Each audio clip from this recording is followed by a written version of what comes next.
Another day, another fishing. Good morning mga guys.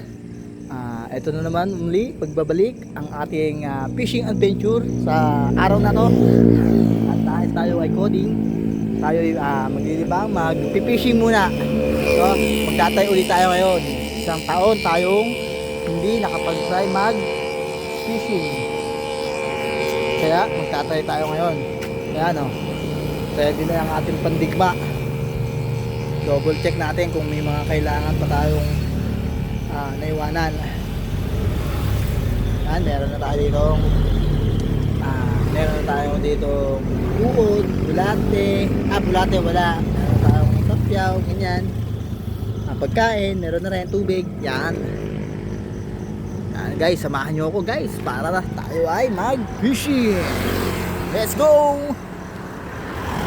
2,000 years later. Ayan, good morning guys. Good morning. Nandito na tayo sa San Benito. Nakabangka tayo guys. Sakay tayo kay Tatay Cesar. Papahatid tayo. Solo tayo papahatid. Ayan. Tagal tayo hindi nakalabas. Kaya si Tatay. Sige po, antayin natin. Baka para isang angat. Ayan, para po. Antayin po namin yung mga ibaba kung kung sasabay sa amin para hindi po lugi ang angat ni Tatay.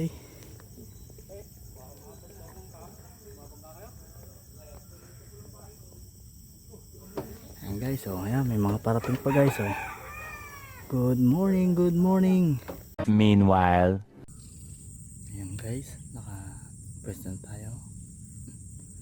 Nakalawit na rin yung ating pamiwas. Antay lang tayo ng mga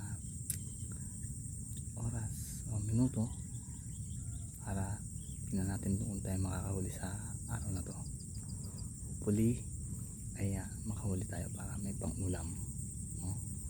Dito tayo sa parking gitna guys, sa saging. Okay, so